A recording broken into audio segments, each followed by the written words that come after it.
ಉತ್ತರ ಕರ್ನಾಟಕದ ಜೀವನಾಡಿ ಕೃಷ್ಣೆಗೆ ಅಡ್ಡಲಾಗಿ ಕಟ್ಟಿರ್ತಕ್ಕಂಥ ಲಾಲ್ ಬಹದ್ದೂರ್ ಶಾಸ್ತ್ರಿ ಜಲಾಶಯ ಈಗ ಭರ್ತಿಯಾಗಿರುವಂತಹ ಸದ್ಯ ನಾನು ವಿಜಯಪುರ ಜಿಲ್ಲೆಯ ನಿಡಗುಳಿ ತಾಲೂಕಿನ ಆಲ್ಮಟ್ಟಿ ಜಲಾಶಯದ ಬಳಿ ಇದ್ದೇನೆ. ಇವತ್ತು ಸಿಎಂ ಸಿದ್ದರಾಮಯ್ಯ ಜೊತೆಗೆ ಡಿಸಿಎಂ ಡಿಕೆ ಶಿವಕುಮಾರ್ ಇವತ್ತು ಬಾಗಿನ ಅರ್ಪಿಸಿದ್ದಾರೆ.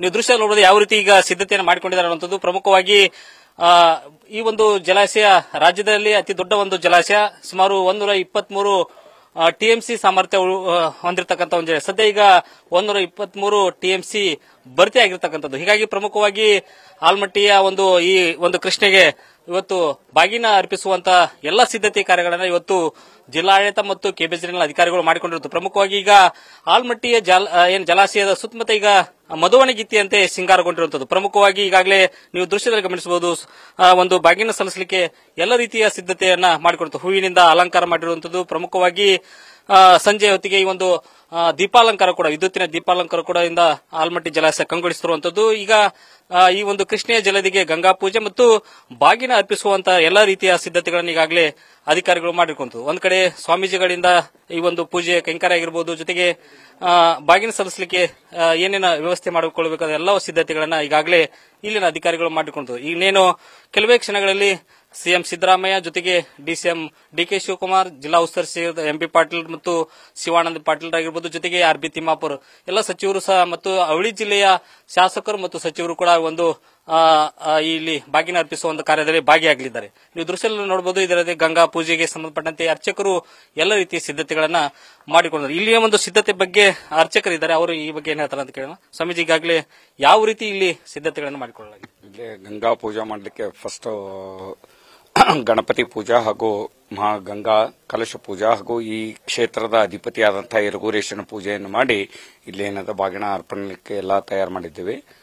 ಒಂದೊಂದೇ ಯಾರು ಬರ್ತಾರೋ ಅವ್ರಿಗೆಲ್ಲರಿಗೂ ಒಂದೊಂದು ಬಾಗಿನ ಕೊಟ್ಟು ಅದನ್ನ ಅರ್ಪಣೆ ಮಾಡಿ ಅಲ್ಲಿ ಗಂಗಾ ಪೂಜೆ ಮಾಡಿಸಿ ಬಾಗಿನ ಕೊಡ್ತೇವೆ.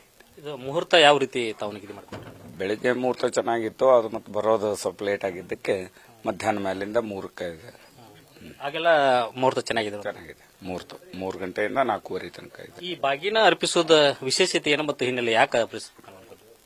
ಯಾವುದೇ ಒಂದು ಸಂತೋಷಕ್ಕಾಗಿ ಇದನ್ನು ಮಾಡೋದು. ಕೃಷ್ಣೆ ನಮಗೆಲ್ಲ ಇಷ್ಟ ತುಂಬಿ ಹರಿದಿದ್ದಾಳೆ. ಅವಳು ಈ ಜನ ಸಂಕುಲನಕ್ಕೆ ಮತ್ತು ವನ್ಯ ಸಂಕುಲನಕ್ಕೆ ಹಾಗೂ ಜೀವ ಸಂಕುಲನಕ್ಕೆ ಇನ್ನೂ ಇದು ಆಗಲಿ ಅಂತ ಹೇಳಿ ಅವಳ ಪೂಜಾ ಮಾಡಿ ಅವಳ ತೃಪ್ತಿಪಡಿಸೋದೇ ಇದು ಪೂಜಾ ಬಾಗಿನ ಕೊಡೋದು.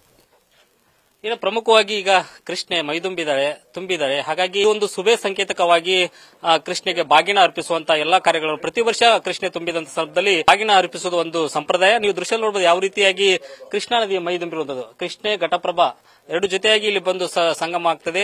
ಅದೇ ತರ ಈಗ ಆಲ್ಮಟ್ಟಿಯ ಜಲಾಶಯ ಈಗ ಭರ್ತಿಯಾಗಿರುವ ಅಧಿಕಾರಿಗಳು ಈ ಒಂದು ಹೊರಹರಿವು ಜೊತೆಗೆ ಒಳಹರಿವಿನ ಪ್ರಮಾಣ ನೋಡಿಕೊಂಡು ಈಗ ನಾರಾಯಣಪುರ ಜಲಾಶಯಕ್ಕೆ ನೀರನ್ನ ಬಿಡ್ತಾ ಇರುವಂತದ್ದು. ಪ್ರಮುಖವಾಗಿ ಈಗಾಗಲೇ ಇವತ್ತಿನ ಒಂದು 34,698 ಕ್ಯೂಸೆಕ್ಸ್ನಷ್ಟು ನೀರು ಒಳಹರಿಯುವುದು, ಜೊತೆಗೆ ಅಷ್ಟೇ ಪ್ರಮಾಣದಲ್ಲಿ ನೀರನ್ನ ಹೊರಗೆ ಬಿಡ್ತಾ ಇರುವಂತದ್ದು. ಈಗ ಎಲ್ಲ ರೀತಿಯ ಒಂದು ಬಾಗಿನ ಅರ್ಪಿಸಲಿಕ್ಕೆ ಇಲ್ಲಿನ ಅಧಿಕಾರಿಗಳು ಸಿದ್ಧತೆ ಮಾಡಿಕೊಂಡಿರುವಂತದ್ದು.